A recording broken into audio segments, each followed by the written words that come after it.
Assalamualaikum warahmatullahi wabarakatuh. Selamat pagi. Perkenalkan, saya Freddy Eka Ardi Pratama, Sarjana Sains Terapan, Magister Sains Terapan.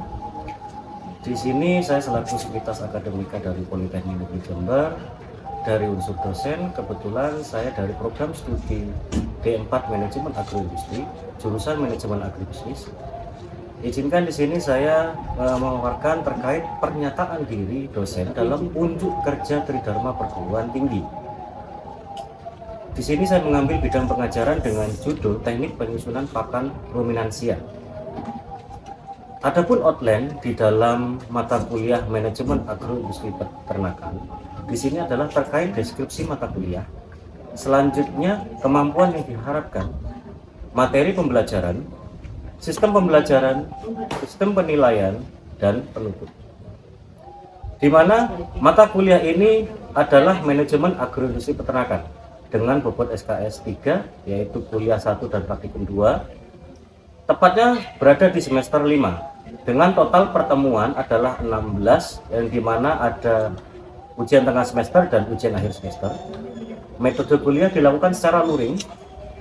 Tempat praktikum berada di Teaching Factory TEFA, Laboratorium Jurusan Peternakan, Laboratorium Program Studi D4 Manajemen Agroindustri, dan Mitra Binaan Politeknik Negeri Jember. Kebetulan koordinator mata kuliah di sini adalah saya sendiri. Dengan tim pengampu mata kuliah ada Bapak Huda Matudori, Sarjana Sains Terapan, Magister Sains Terapan dari Program Studi D3 Manajemen Agribisnis. Kemudian Bapak Evan Kustiawan, Sarjana Peternakan, Magister Pertanian dari Program Studi D3 Produksi Ternak, dan Bapak Dinus Adila, Sarjana Teknik dan Magister Manajemen Teknik dari Program Studi D4 Manajemen Agroindustri. Deskripsi mata kuliah di sini adalah membahas tentang teori dan praktek terkait dengan konsep agroindustri, peternakan unggas, dan ruminansia. Mata kuliah ini juga membahas tentang sistem produksi peternakan, teknik penyusunan pakan ternak unggas dan ruminansia, serta pola pemeliharaan ternak agroindustri, hasil ternak dan olahannya. Capaian mata kuliah ada 4. Yang pertama di sini mahasiswa mampu menunjukkan sikap disiplin selama proses pembelajaran, baik dalam kegiatan tatap muka, praktikum maupun tugas. Yang kedua, mampu menjelaskan konsep agroindustri peternakan. Dan yang ketiga, mampu merancang sistem pengolahan pakan ternak dan pola pemeliharaan ternak dengan menerapkan standar operasi K3. Selanjutnya, mampu menerapkan teknologi pengolahan, produksi peternakan, dan menghasilkan produk olahan peternakan. Materi pembelajaran di sini ada 8. Yang pertama ada konsep agroindustri, yang kedua sistem produksi peternakan, yang ketiga agroindustri peternakan unggas, yang keempat ada manajemen pengolahan pakan ternak, kelima ada agroindustri ternak pedaging, 6 agroindustri ternak perah, ketujuh agroindustri hasil ternak dan produk olahannya, dan yang kedelapan adalah manajemen penanganan limbah peternakan ditinjau secara ekologi dan ekonomi. Sistem pembelajaran di sini ada 2, yaitu kuliah dan praktikum, di mana perkuliahan dilakukan secara luring dan materi pembelajaran dapat diakses melalui e-learning Polij. Kemudian praktikum dilakukan secara luring. Diskusi terhadap dosen bisa dilakukan secara online baik via WA dan Zoom. Kemudian offline dilakukan di ruang dosen program studi manajemen agroindustri, dan penugasan terstruktur dan mandiri. Di dalam sistem pembelajaran perkuliahan ada tatap muka belajar terstruktur, di mana di sini membuat bahan presentasi dan makalah sesuai RTN. Kemudian belajar mandiri, di mana mahasiswa dapat membaca referensi dan e-book dengan bantuan internet ataupun e-learning Polij. Dan selanjutnya adalah untuk praktikum, di mana mahasiswa mengerjakan PKPM sesuai pokok bahasan dan mampu menyusun laporan sesuai dari penilaian PKPM tersebut. Sistem penilaian di dalam mata kuliah Manajemen Agroindustri Peternakan, yang pertama adalah keaktifan mahasiswa dengan bobot 10%, kecakapan pembelajaran dengan bobot 10%, 20%. Selanjutnya literasi yang digunakan yaitu sejumlah 10%, dan untuk laporan 20%, Kemudian praktikum 20% dan teori total dalam penilaian ini adalah 100%. Kemudian penilaian di dalam mata kuliah manajemen agroindustri peternakan dapat diakses melalui sim.polij.ac.id, di mana ujian tengah semester dengan bobot 25%, ujian akhir semester dengan bobot 25% juga akan diberikan ujian susulan dan ujian perbaikan apabila mahasiswa nilainya kurang dari 25% untuk UTS dan UAS. Selanjutnya pelaksanaan tugas 10%, pelaksanaan praktikum 20% dan pengamatan keaktifan mahasiswa dengan bobot 20%. Adapun referensi yang digunakan di dalam mata kuliah manajemen agroindustri peternakan ada 6. Yang pertama adalah Bapak Purnomo dan Bapak Sutrisno Hadi 2016 dengan judul manajemen agroindustri peternakan. Yang kedua Bapak Panjono 2012 dengan judul bangsa-bangsa sapi. Yang ketiga Ibu Nurliani 2012 dengan judul penanganan dan pengolahan susu secara sederhana. Yang keempat Kementerian Pertanian 2013 dengan judul pengembangan agroindustri peternakan. Dan yang kelima Bapak Suharno dan Bapak Bambang 2012 dengan judul agribisnis ayam ras. Dan yang terakhir dari Bapak Rusman 2012 dengan judul pengolahan daging sapi, di mana referensi ini nanti bisa dijadikan bahan acuan oleh mahasiswa untuk memperoleh bidang ilmu yang dikaji ataupun pokok bahasan yang dikaji. Selanjutnya adalah terkait cuplikan perkuliahan dan praktikum dari manajemen agroindustri peternakan. Terima kasih. Wabillahi taufiq wal hidayah. Wassalamualaikum warahmatullahi wabarakatuh. Terima kasih. Bertemu kembali di mata kuliah manajemen agroindustri peternakan. Kebetulan ini pertemuan kelima yang nantinya akan dilanjutkan oleh Pak Huda untuk pertemuan ke-6. Pertemuan kelima hari ini kita akan membahas tentang teknik penyusunan pakan ruminansia. Apa itu sih ruminansia? Kemarin sudah saya jelaskan.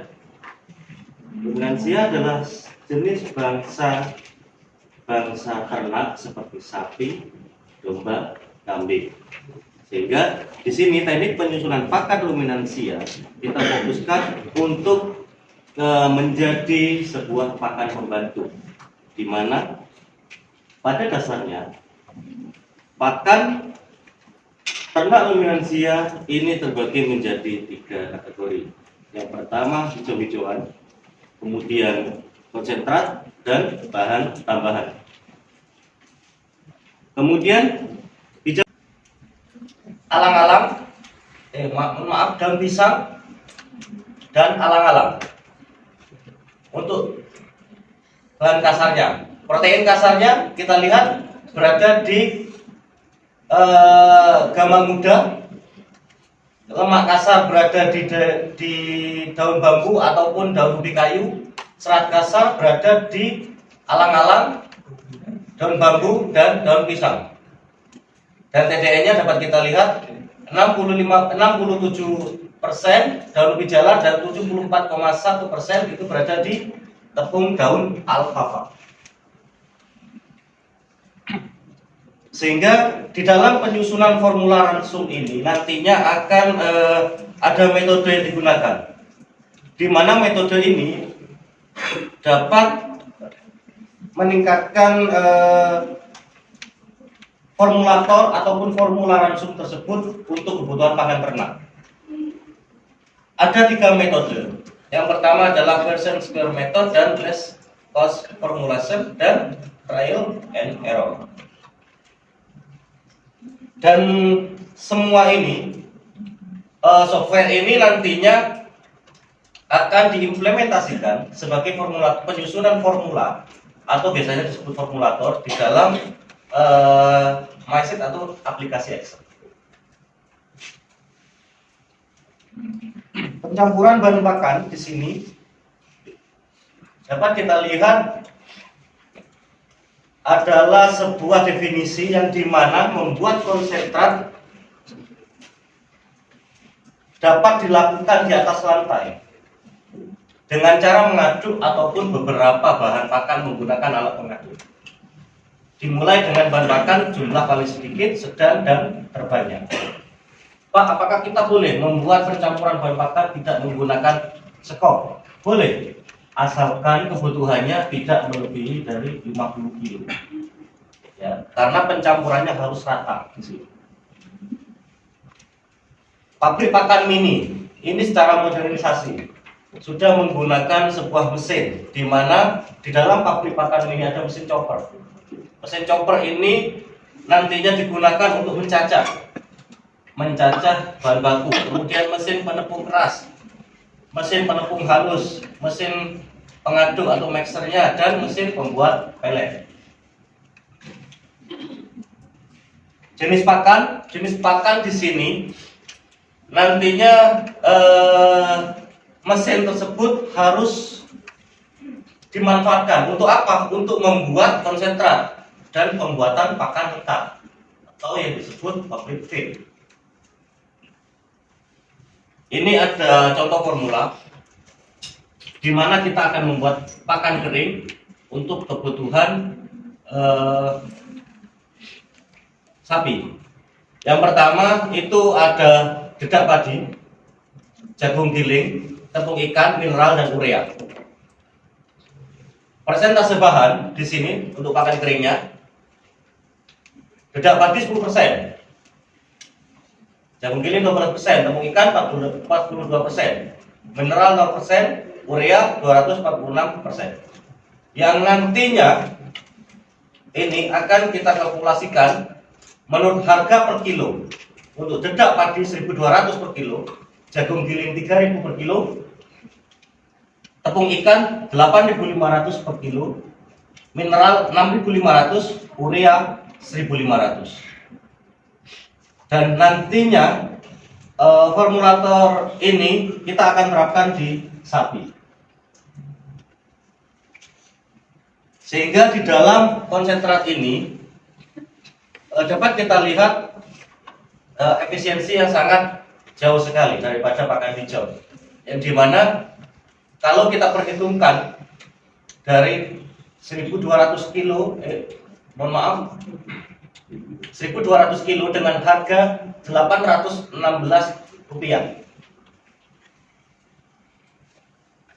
dedak padi, kemudian 3.000 kilo dengan harga konsentrat Rp750 untuk jagung giling, tepung ikan Rp425 untuk kebutuhan 8.500, mineral Rp65 untuk kebutuhan 6.500, dan Rp15 untuk kebutuhan 1.500 urea. Ini ada proses untuk pembuatan pakan kering yang dilakukan oleh industri. Biasanya mereka mengumpulkan bahan, kemudian menggiling untuk bahan yang bentuk biji, kemudian ditepungkan. Setelah ditepungkan akan dicampur, dimix, dan nantinya akan dikemas. Kemasan tersebut akan dimasukkan di dalam karung dan dijahit secara rapi. Ini complete feed-nya, di mana untuk pembibitan atau breeding dapat kita lihat bahan kering hanya 88%, terdiri dari protein kasar, lemak kasar, serat kasar, dan kadar abu. Untuk feeding juga mengemukakan sama, menggunakan bahan kering 88%, di mana itu juga terdiri dari protein kasar, lemak kasar, serat kasar, kadar abu, dan BTN ataupun TDN. Sama-sama menggunakan pakan kering, akan tetapi lebih efisien menggunakan pakan kering daripada pakan hijau-hijauan. Untuk contoh formula tadi sudah saya sampaikan di contoh sebelumnya. Jadi ini lebih menonjolkan ke kebutuhan komposisi atau kebutuhan masing-masing komposisi ini di dalam kandungan konsentrat. Oke, ada yang mau ditanyakan? Silakan. Terkait kebutuhan pakan ransum ruminansia. Silakan.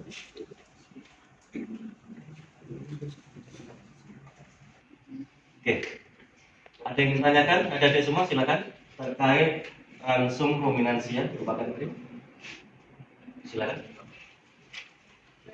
Perkenalkan, nama saya Monika Vina Widiawati dari golongan B. Izin bertanya, Pak, untuk kebutuhan mineral dan kalsium setiap ternak ruminansia itu kebutuhannya berapa? Dan biasanya sumber mineral ini didapatkan dari apa saja? Oke. Ada lagi? Baca dulu ya. Jadi untuk kita kembali lagi ke slide sebelumnya. Dapat kita lihat mineral pada ternak dibatasi maksimal 4%. Berlebihan maka akan mengakibatkan keracunan pada ternak.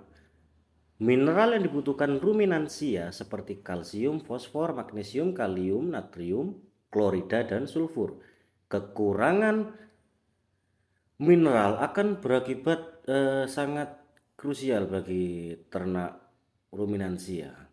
Dapat kita lihat salah satu faktornya adalah kulit kering, kemudian bersisik, penurunan bobot yang seharusnya bobot tersebut naik itu malah semakin susut atau turun, kemudian kurus, serta dapat kita lihat penurunan daya produksi dan reproduksi.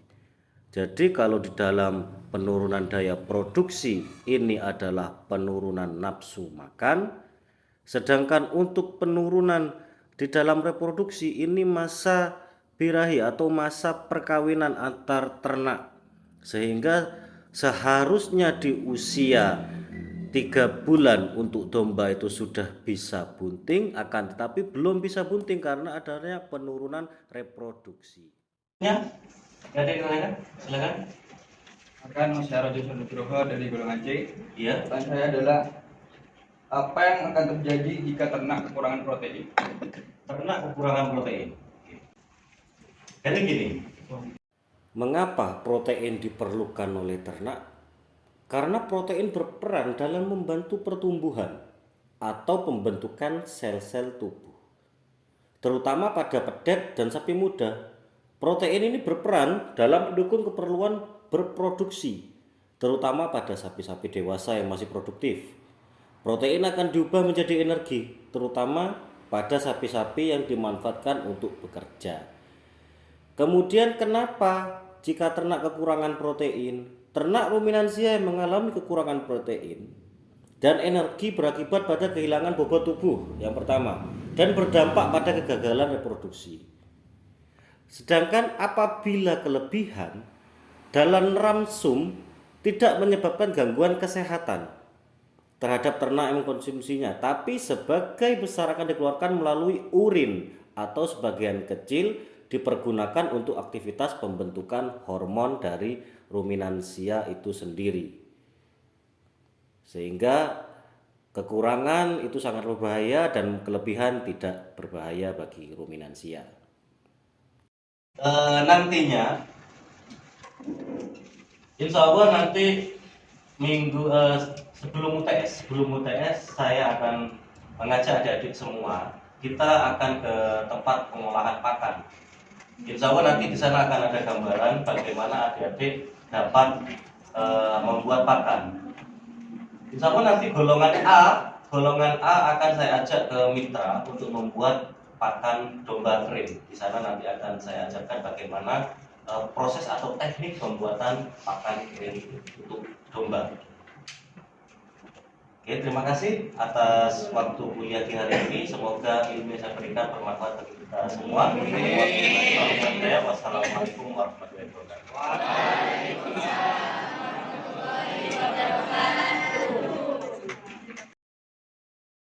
Sore ini kita akan belajar terkait tentang langsung pemenuhan kandungan gizi untuk ruminansia jenis domba. Kebetulan di sini kita langsung ke mitra Budi untuk lokasi wirausaha Merdeka, di mana di Sultan Farm Plasma 2 daerah Jawa Jember. Langsung kita terkait kebutuhan pakan domba, di mana kita menggunakan pakan kering. Untuk hijau-hijauan sudah pasti harus ada pakan hijau-hijauan untuk pemenuhan kebutuhan gizinya.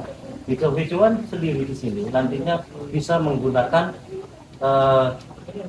daun sengon, kemudian rumput pacong ataupun rumput liar yang lain yang masih segar atau hijau. Kemudian pakan kering, di sini kita menggunakan kulit singkong, kemudian sentrat, bekatul, dedak padi, dan kulit kacang. Di mana persentasenya itu adalah 30% untuk kulit singkong, sentrat sebanyak 30%, bekatul padi 20%, dan konsentrat 20%. Kulit kacang, mohon maaf, kulit kacang 10%. Di sini kulit singkong yang kita butuhkan adalah kulit singkong yang sudah kering. Kenapa harus kering? Untuk menghindari domba tersebut menjadi kembung. Karena kulit singkong yang masih basah itu masih mengandung amonia yang tinggi. Sedangkan untuk sentrat di sini adalah untuk penggemukan, di mana komposisi yang dihasilkan sudah banyak mengandung perbedaan. Kemudian bekatul atau dedak padi di sini menggunakan bekatul hasil flek dari padi yang masih bisa dikatakan belum halus kasar. Kemudian kulit kacang yang sudah pecah dari biji kacang dan kulit ari. Kulit cangkangnya kita butuhkan. Sehingga formulasinya dari kemudian untuk pemenuhan domba, satu ekor domba itu adalah sehari 3 kilo. Sehingga kebutuhan domba di sini sebanyak 29 domba adalah 300 kilo dengan 20% bahan baku, 60 kg hari atau ekor, sehingga untuk pemenuhan 1.700 kilo ini kita nanti akan asup ke 10 kilo pakan kering untuk 29 ekor. Langsung saja kita ke bahan untuk membuat pakan kering. Oke, terima kasih adik-adik semua. Kita lanjutkan kembali untuk pencampuran pakan kering di sini untuk ruminansia domba. Di mana kebutuhan untuk domba di sini untuk satu ekor itu adalah 3 kilo. Jadi satu hari itu satu kali makan 1 kilo, satu ekor dengan 3 kilo. 1 kilo pakan kering itu membutuhkan berapa harga? 1.700. Kita pasti bisa menekankan kembali ke lebih murah dengan pakan-pakan yang lebih mudah didapat. Contohnya, kita bisa mendapatkan di sini adalah kulit singkong. Kulit singkong di sini adalah kulit singkong yang sudah kering. Karena kalau masih basah ini mengandung amonia yang sangat tinggi. Dan cara menghilangkan amonia ini adalah cukup direndam. Direndam selama 24 jam 3 hari.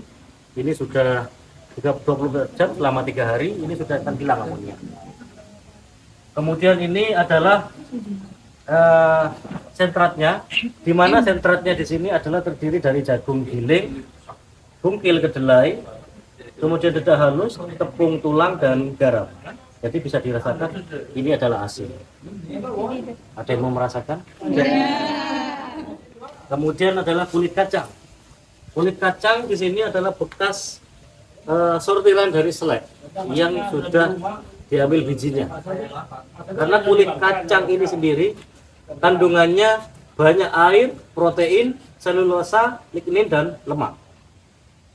Selanjutnya untuk bekatul atau dedak padi. Di sini kandungan energi sangat tinggi. Karbohidratnya juga sangat tinggi dan minimal kilogram kalori yang dikandungkan untuk energi dari dedak padi ini adalah 1.640 kg kalori. Sehingga sekarang kita akan mencampurkan di mana kulit singkong ini adalah 3 kilo, persentase dari 30% tadi, kemudian sentratnya ini 30% atau 3 kilo. Kemudian bekatulnya untuk dedak padinya 20% atau 2 kilo dan kulit kacangnya 20%. Sekarang tinggal kita cor saja semua.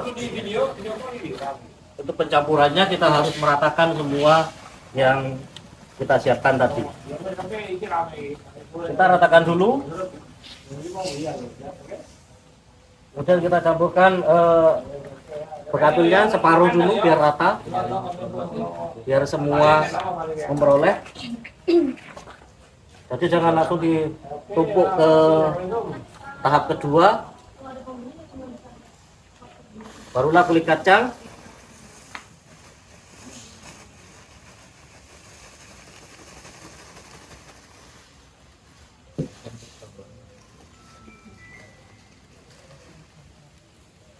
Maaf ya, debunya banyak ya. Ini Pak. Bukan hanya Jakarta saja banyak debunya, tapi di sini juga dari debu pakan kering. Kemudian kita campurkan dedak padinya.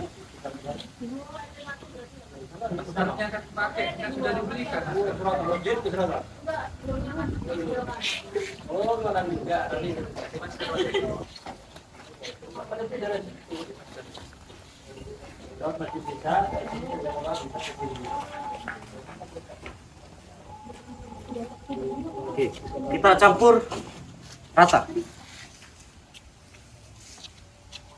Usahakan semua komposisi tercampur dengan rata. Jadi yang dimakan oleh domba bukan hanya kulit kacangnya, tapi semua komposisi pakan kering yang akan kita berikan.